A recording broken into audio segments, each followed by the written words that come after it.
మరి ఈరోజు పాపన్నపేట మండలంలో పర్యటించడం జరిగింది. మరి ఎన్నికల్లో భాగంగా ప్రతి ఇంటికి ప్రతి గడపకు కూడా వెంకట్రామరెడ్డి గారు చేసే సేవా కార్యక్రమాలు కావచ్చు, గౌరవ కేసీఆర్ గారు మరి అనేక పథకాలు సంక్షేమాభివృద్ధి కార్యక్రమాల గురించి ప్రజలకు చెప్పడం జరుగుతూ ఉంది. ఎక్కడికి వెళ్ళినా చాలా స్పందన బాగుంది. వెంకట్రామరెడ్డి గారి గెలుపు ఖాయం. మెజార్టీ గురించే మేము ప్రయత్నం చేస్తూ ఉన్నాం.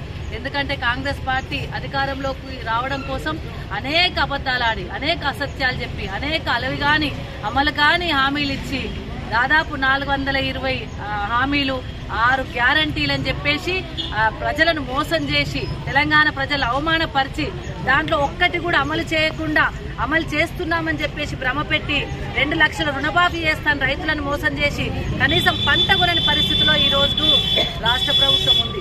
కేంద్ర ప్రభుత్వం ఓవైపు రైతులను మోసం చేస్తుంది, ఓవైపు రాష్ట్ర ప్రభుత్వం కూడా రైతులను మోసం చేస్తూ ఉంది. 2 ప్రభుత్వాలకు కూడా కేంద్ర ప్రభుత్వానికి రాష్ట్ర ప్రభుత్వానికి చెక్కు పెట్టే విధంగా, సురుకు పెట్టే విధంగా వాళ్ళ మెడలు వంచి రేపు రాబోయే కాలంలో తప్పకుండా తెలంగాణ రాష్ట్రంలో టీఆర్ఎస్ పార్టీ నిలదొక్కుని వాళ్ళు ఇచ్చిన హామీలను నెరవేర్చేంత వరకు కూడా పోరాటం చేసేది టీఆర్ఎస్ పార్టీ. కాబట్టి రేపు వాళ్ళైతే 2500 మహిళలకు ఇస్తామన్నారు, 500 రూపాయలకే సిలిండర్ ఇస్తామన్నారు, కరెంటు బిల్లు మాఫ్ అన్నారు, అనేక రకాల హామీలు ఇచ్చిండ్రు. కళ్యాణ లక్ష్మి పథకంతో పాటు తులం బంగారం అన్నారు. బంగారం రేట్లు పెరుగుతున్నాయి తప్ప బంగారం మాత్రం ఎక్కడ వీళ్ళకి ఇచ్చిన పాపన పోలేదు.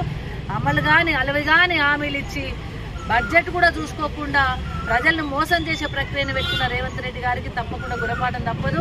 మరి మెదక్ నియోజకవర్గంలో వెంకట్రామరెడ్డి గారికి భారీ మెజార్టీ ఇస్తాం. తప్పకుండా మొన్న జరిగిన ఎన్నికల్లో కొంచెం ఇబ్బంది రావచ్చు, కానీ 3 నెలల్లోనే కాంగ్రెస్ పార్టీ యొక్క మోసం అర్థమైంది, కాంగ్రెస్ పార్టీ చేసిన మోసం అర్థమైంది, కాంగ్రెస్ పార్టీ చెప్పిన అబద్ధాలు అర్థమైనాయి. కాంగ్రెస్ పార్టీ అధికారంలోకి రావడానికి ఇచ్చిన అబద్ధాలు, అసత్యాల పథకాలన్నీ కూడా ఫెయిల్ అయినాయి. కాబట్టి తప్పకుండా బీఆర్ఎస్